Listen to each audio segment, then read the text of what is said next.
Merhabalar, ben Huri. Huri Metek Mutfak'ta kanalıma mutfağıma hoş geldiniz.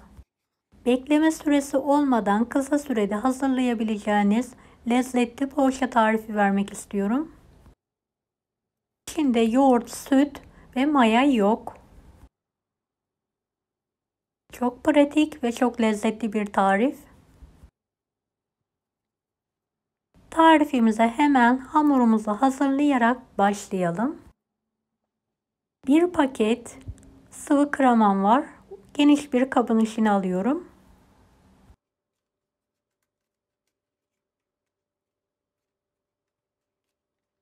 1 çay bardağı sıvı yağ,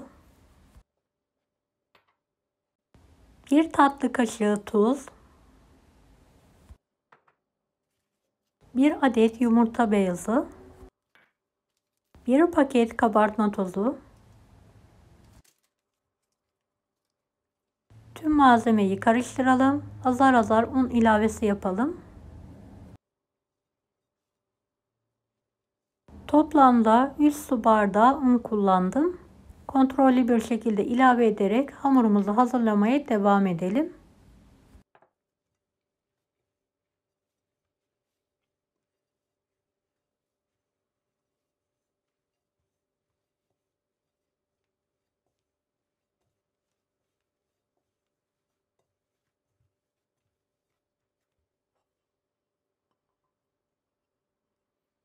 Evet, dilerseniz taze, dilerseniz benim kullandığım gibi konserve dereotu kullanabilirsiniz. Evet, dereotumu ekledikten sonra yoğurma işlemine devam ediyorum.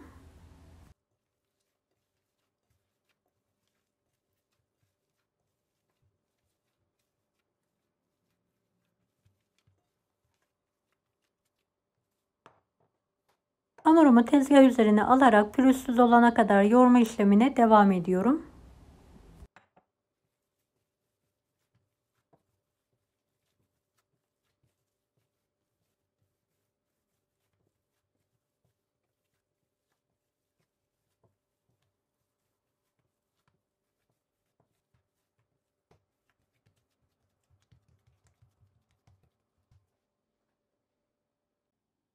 Hamurdan ceviz büyüklüğü olacak şekilde kopartarak yuvarlıyorum.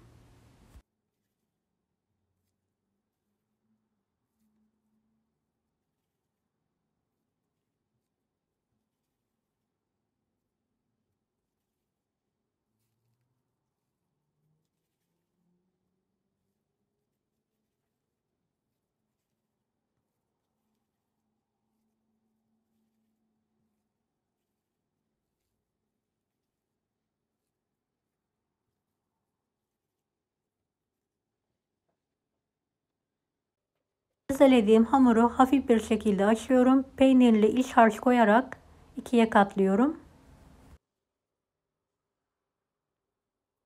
İç harcı olarak daha farklı malzemeler de kullanabilirsiniz veya sade olarak da yapabilirsiniz. Tercihe bağlı.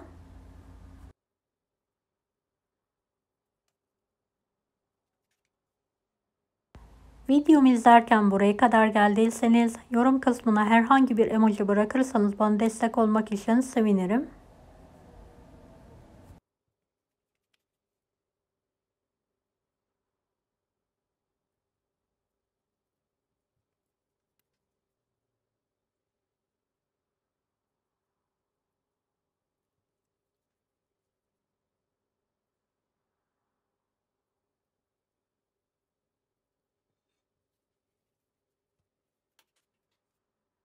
Hamurlarım bitene kadar aynı işlemi yapmaya devam ediyorum.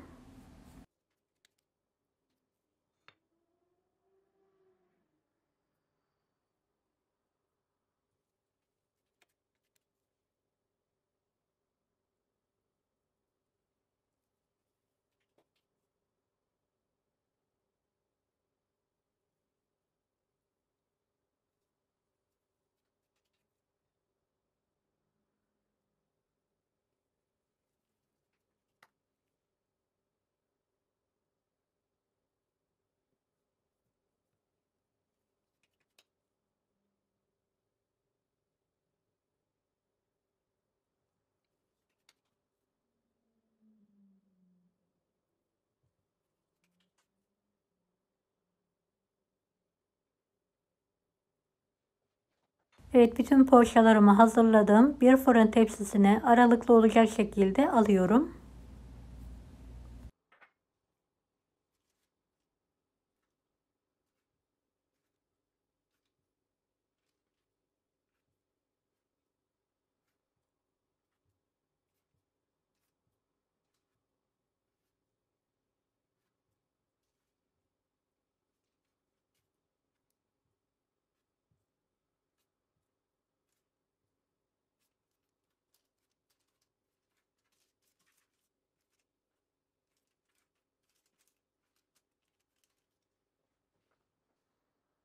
Bir tane yumurta sarısını üzerine sürelim.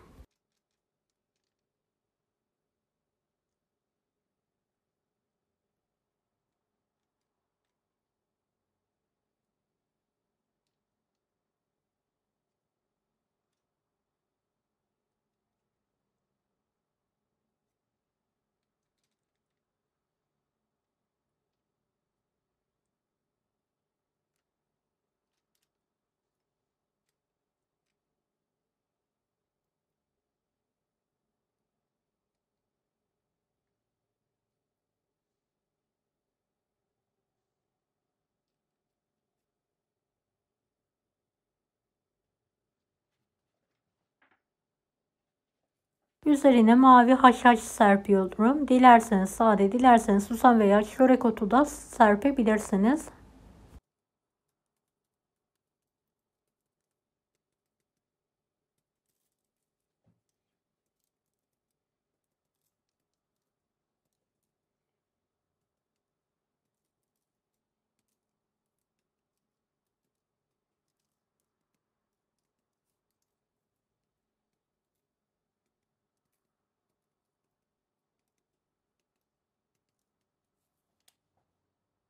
...170 dereceli fanlı fırında üzerleri kızarana kadar pişirmeye bırakalım.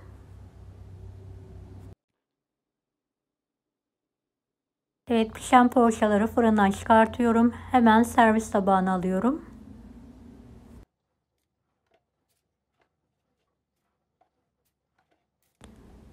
Sıcak sıcak tüketmenizi tavsiye ederim. Gerçekten çok lezzetli. Uzun sürede bayatlamıyor. Mutlaka denemenizi tavsiye ederim. Deneyecek olanlara şimdiden kolaylıklar dilerim. Kanalıma ücretsiz abone olmayı unutmayın. Bir dahaki videolarda görüşmek üzere. Allah'a emanet olun. Hoşça kalın. Daha farklı tarifler için bunları da izlemeyi unutmayınız. Afiyet şifa olsun herkese.